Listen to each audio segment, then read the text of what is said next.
got space right now. Fresh off the G5 jet, I'm on my way to a brand new kit.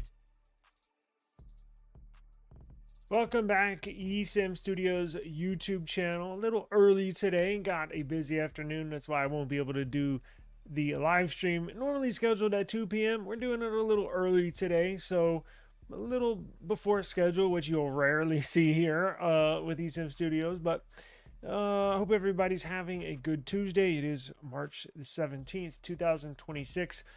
We're going to do a case giveaway. If we have a decent amount of people, we'll do a giveaway. If there's actually, you know what, we'll do a giveaway regardless, even if there's one person that enters, because I'm gonna hold myself to it. So you could be the lucky person. I'm not sure how many people we're gonna get in here today, since we are a little bit, a little early today, but I see a couple people are here. And then also have a story real quick that we're gonna get into. Hey, what's going on, man? Long time no see. I hope you're doing okay. We will do a case giveaway and an interesting Samsung story. What's going on, brother? Hope you're doing all right. We have an interesting Samsung story. Let me pull this up. Because it's going to give us a little insight into the future of Samsung, right? Which could incorporate you if you anticipate buying a future Samsung Galaxy device. Let me pull up my browser and move it over to the screen. Now, let me pull up this story here. Let's see. And then we'll do the case giveaway here. And I got to be out of here by 1:15 Central Standard Time. So it gives us roughly 20 minutes. Let's see here.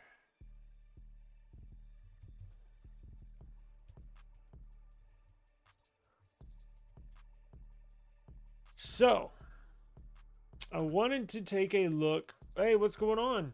Hope you're doing all right. Hope you're doing okay. Let's pull up this screen and let me show you exactly what I'm talking about. So, I came across this story literally just a few minutes ago and was reading it at my desk here right before I hit the live button. And it's interesting. It's going to give us it gives us an insight, kind of foreshadowing what we can expect with Galaxy phones. Look, you might have left Samsung. I know there's a lot of people I've been seeing in the comments that said, I left Samsung, I went to OnePlus because, kind of the same old with Samsung. And look, I totally get it. I'm a sucker for Samsung phones. Always have, always will be. I'll probably get the S27, the S28. You see what I'm saying? Just like with Pixel. I typically buy all the flagship Android phones. Like, I've kind of stepped back from Pixel because of their 200 charging cycle fiasco. But I was thinking yesterday, I'm probably still going to buy the Pixel 11 and just get rid of it after 200 charging cycles. But I understand. I'm not like everybody else. Most people just buy one phone and use that for a year or two and then move on to the next. But this is going to directly affect you if you're interested in Samsung. Yeah, real quick. Daniel's asking, how's everyone's battery on the S26 Ultra? It's pretty poor. Really? After a week? Now, you have to understand with me, with my S25 Ultra, it was historically bad. Like, really bad. Like, almost unbelievable bad. Like, I think in one of my videos a week or two ago, I was telling my battery life, and people are like, nah, you're lying. There's no way that it's that bad. And I'm like, yeah, it's that bad. Now, I was on the beta program, and I think it just, for whatever reason, drained my battery. So, me going from a historically bad battery life to it just an average battery life is a huge upgrade. So I was just thinking that yesterday. I was like, damn, my battery life's pretty good on here. Now, I've only had mine for roughly 4 or 5 days, so I'm gonna do an in-depth battery review probably later in the week, probably around Thursday or Friday, because I think that was about a week since I've had it. So mine seems okay, but I haven't really paid attention to it. So normally the first few days I don't even pay attention to it just because it's getting used to my usage. And I did get a notification yesterday saying that they're going to put a whole number of apps to sleep because I'm not using them, right? So I think that was yesterday. So I think starting today, I should really see how the battery life is, right? Your standby time isn't that good. Interesting. Running AccuBattery to see. Okay, so I can't do it today. Tomorrow, I'll do a video on enabling battery stats in ADB. If you're interested in that, it does give you an extra depth, more in-depth view of what's draining your battery. And there's a certain application I use specifically to really go in look at the stats, see what's draining your battery.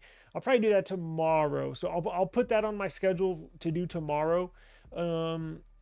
Because look, they've kind of scaled back on battery statistics, right? They've kind of like, I don't know, 5 years ago, even in the Nexus days, it seemed like there was more tools, more settings, a more in-depth view of your battery life, and now they kind of just mash it up all together. So enabling battery stats in ADB really helps to see what's draining your battery. If you have a kernel, if you have a wake lock, right, in your kernel, something like that. So I'll get into all that to the calendar tomorrow.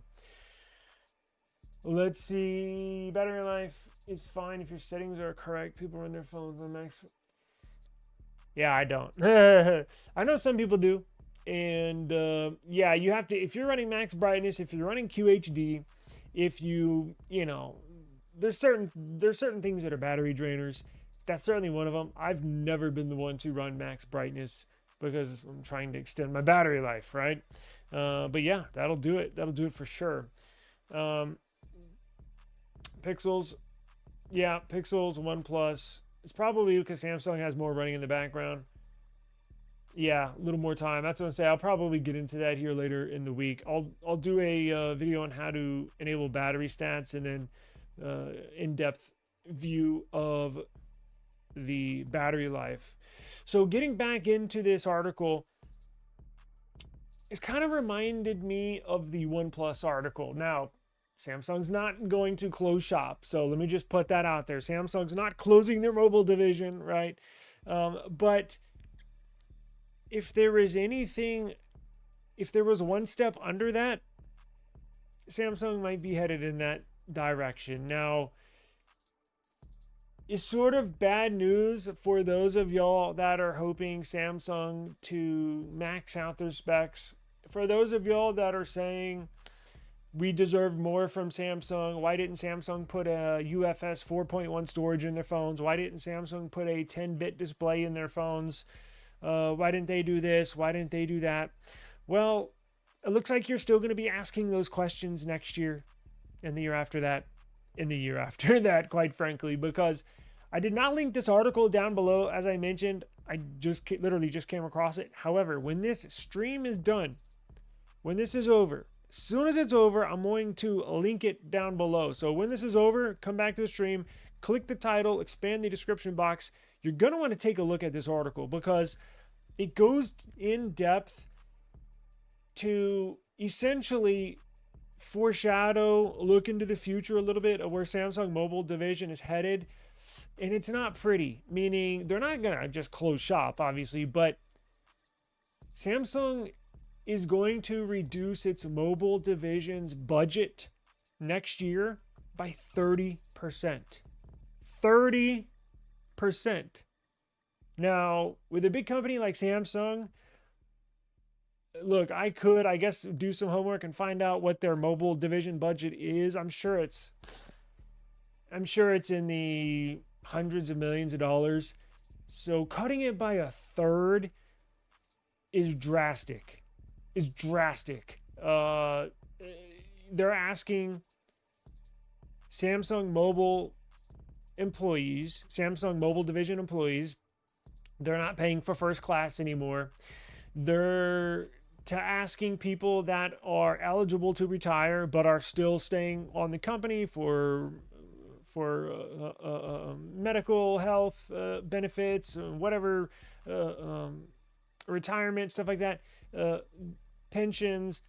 Samsung's asking those employees that are eligible to retire. Now, why? Why is Samsung doing this? Well, the cost of parts is drastically increasing. The cost of memory is drastically increasing. And Samsung is trying to find any which way to reduce costs as a company, not only in their mobile division, across the board. Because y'all know Samsung does washers and dryers, Samsung does refrigerators, air filters, they do robot vacuums, they do a ton of stuff. TVs, obviously, how could I forget that? Computers. They're not just asking their mobile division to try and cut costs. This is across the board. Now, it just so happens that their mobile division is probably one of their more important divisions when it comes to us and those that love mobile technology. But this is not good. Now, I was thinking, well, damn, they drastically outsold every other previous Galaxy device. So why is this coming out when they have record sales, right? Well, because I think Samsung knows this is not sustainable. I think we hit a perfect cycle, and I think we hit a perfect upgrade cycle where not a lot of S25 users upgraded, but you saw a ton of people with S24, S23, S22, S21, S20, Note 20, Note 20 Ultra. I think you saw a lot of those people upgrade. Now, what does that mean moving forward? That means moving forward, I don't think Samsung expects to see record sales with the S27 series. Now, that's the one I've been waiting for, the total redo, the total refresh. Now, because I've been hearing rumors, leaks that the S27, you're getting a total redo. You're getting all new hardware, literally all new camera sensors, upgrading the camera sensors. I would assume they would get a 10-bit display, but we don't know now. You're going to get the way it looks. You're going to get a refresh on the looks, all sorts of stuff. So that's why I've been saying for the last few months, if you're not really sure you want to upgrade, just hold out to the S27. With this report coming out, I'm not sure we're going to see that, quite honest. Now, you might still see a refresh in the way it looks. They may upgrade, 2 out of the 4 sensors or 3 out of the 4 sensors on the back instead of all 4. It looks like they're really, really going to be careful with what they spend their money on. This is a decent article. It's kind of eye-opening, and it's been reported by a South Korean publication. Now, this FNN News, I looked into it. They're a huge news publication in South Korea. As you know, Samsung home base is in South Korea. And they've been reporting on insider Samsung news for years. So this is not just some hit piece. This is not just some Android headlines is putting out, and this is Android Authority, but remember that OnePlus report that said they were dismantling? That was kind of a hit piece, an Android headlines hit piece, I think. Got a lot of backlash. No, this is actually from a South Korean publication. Android Authority is just reporting on that publication. So they're reporting Samsung is cutting Samsung mobile division budget by 30%.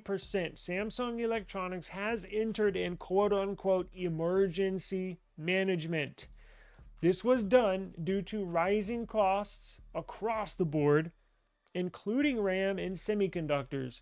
This is another reason why I think you're going to see Samsung push really, really heavy the Exynos CPUs across the board in all Galaxy phones in a year or two. I think the rising costs with everything totaling up, if Samsung can just save $1 or $2 here or there, they're going to do it.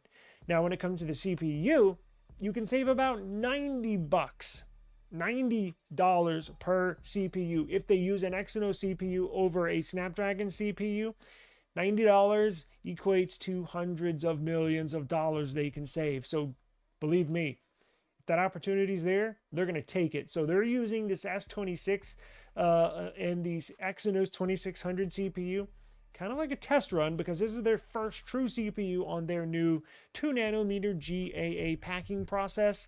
This is their wonder child. This is their greatest, latest invention, revelation that looks like they finally turned the corner. So they're going to use this Exynos 2600 that's in some of the S26 and S26 Plus models as a test run. If it gets good reviews, if you don't see a lot of people complaining online, if you see some good reviews on YouTube, I've watched one and it looks pretty good. And I definitely want to try to get my hands on one. But this is why you're going to see Samsung maybe put Exynos in all Galaxy devices, flagship Galaxy devices, a year or two before they want to. But quite frankly, because their parent Samsung company is going to push this. We have to save money. We have to do this. And saving $90 on each CPU, going with yours over going with a Qualcomm Snapdragon CPU, is enormous. We're talking hundreds of millions of dollars in savings. Trust me, they're going to be pushing this. So, look, I think they finally turned the corner. I know. We all know Exynos CPUs are trash. They overheat. Not this one. They turned the corner, and I truly believe that. So it says, while operating under emergency management, and by the way, we're gonna get through this here in just a second, and we'll do a case giveaway. While operating under emergency management, Samsung is reportedly looking to cut costs wherever possible. This includes measures such as booking economy flights for employees instead of business class or first class, and some workers to take early voluntary retirement. More importantly, it's reported that Samsung Device Experience Division, which includes Samsung Mobile, has been ordered to reduce costs by 30%. In other words, Samsung will have a significantly smaller budget for its Galaxy phones and upgrades in those phones moving forward. Or at least until the emergency management order ends. Look, the way the world is going right now, the way the economy is going right now, I don't see them getting out of emergency management anytime soon. With what's going on in the Middle East, oil, rising costs, storage crisis is rapidly increasing the prices. There is no light at the end of the tunnel right now. Like, in fact, that light at the end of the tunnel is getting smaller and smaller and smaller. So, look, everything goes through cycles. Economy goes through cycles. But here's the thing. The dwindling economy and the cost rising, it may last for 5 or 6 years.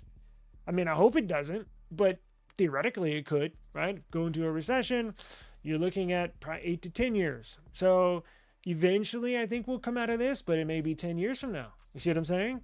So this doesn't look good for future Galaxy users like you and myself moving forward, or at least into the next few years, right? Because 5 or 10 years is pretty far down the road. I know it's not, but just looking into the next few Galaxy devices, the next few years, doesn't look so good. So how does that directly affect you? Well, that means we might not get the upgrades that we want when it comes to these Samsung Galaxy phones. That's what I'm trying to get at. So it looks like they might be trying to take a step back. I mean, it looks like they're going to be trying to cut costs wherever they can. So don't expect them to just go to a 10-bit display next year. Don't expect them to put Bluetooth back in the S Pen next year. Don't expect them to go with UFS 4.1 storage. They may have to just stay on 4.0 for a while. Probably stay on an 8-bit display for a while. I mean, I don't know. I don't know where they can cut costs. Samsung was screwed a few years ago. Mismanagement. Yeah, I need to look into that story where didn't one of them go to prison? One of the executives. I don't know. I can't remember, but I thought I saw that. Important, I think, can innovate but can't absorb the cost of parts. Big companies can't innovate and have to play it safe to maintain profit. Yeah, I was just thinking about that the other day. If nothing survives these next few years, and I think they will, if they can survive, and that's why it's so crucial they really need to hit on every phone. They really need to have decent revenue coming in. I think they can under good management.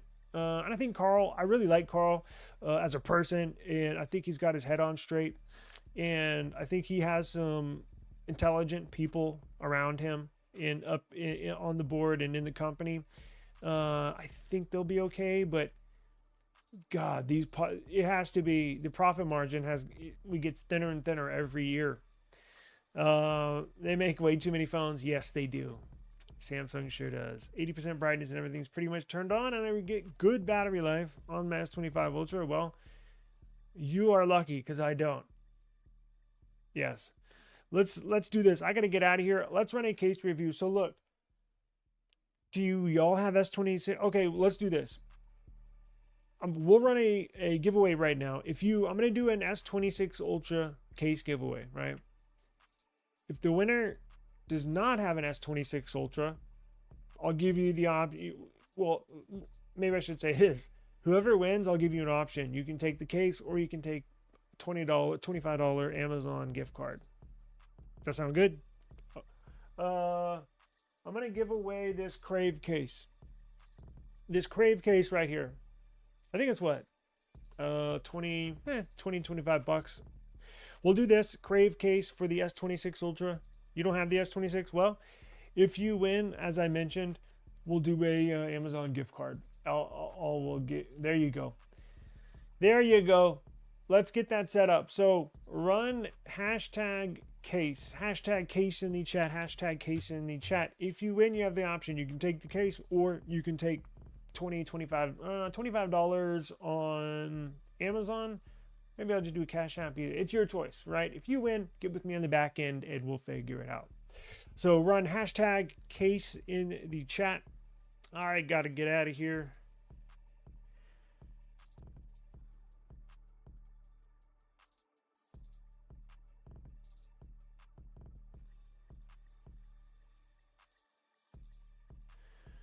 Okay, let me set this up.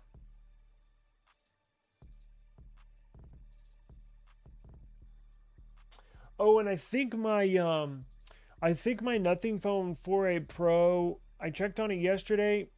It originally said shipping out get it by the 27th of this month, but I got an update and it says by the 22nd now. So I think that's at the end of this week. So I need to check it here in the next day or two. It should ship. I paid for overnight shipping. So we should have it here by this weekend. Fingers crossed. Let me remove this.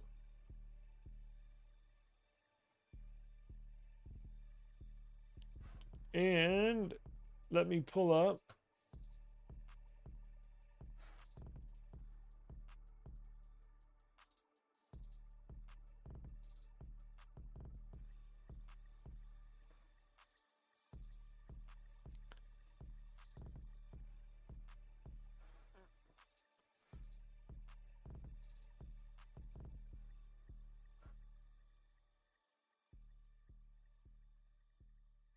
Here we go. All right, you ready?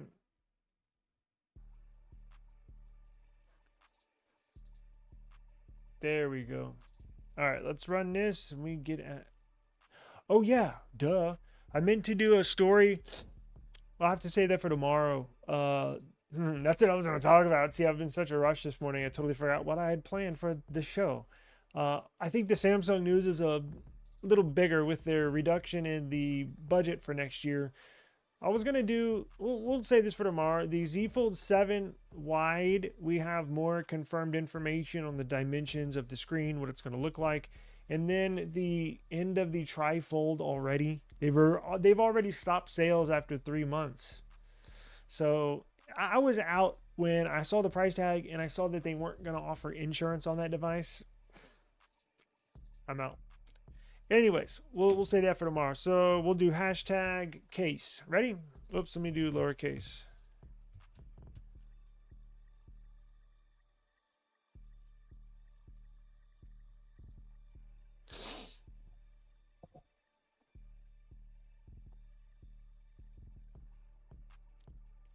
Semper Buffo 6067. Congratulations to you. I'll get with you on the back end. And it's your choice. I think you said you don't have an S26, but no problem. we'll figure it out. I'll send you a Cash App, or you can, or an Amazon gift card, and you can buy a case or whatever you want for whatever phone you have. So appreciate the time. Yes, congratulations to you, and stay tuned. So I think at the end of this month, I'm going to purchase a CMF Phone 2 Pro, and we will do a giveaway for that CMF Phone 2 Pro this time next month. So we're going to start our phone giveaways for the eSIMstudios YouTube channel. It's been a long time coming. I've always wanted to do phone giveaways, and I'll promote it for a week or two and schedule the live stream early. So I look forward to giving a phone away. So appreciate the time, and make sure you subscribe to the channel if you have not. We do giveaways. I try to do them at least a couple times a week, and just have fun, be safe, enjoy the rest of the day, and I'll see y'all tomorrow. Yeah, I think I have your info. I literally have to jump in a car right now. So if I don't answer your email, give me about 30 minutes, but I'll get with you here shortly. Appreciate the time. Take care. Peace.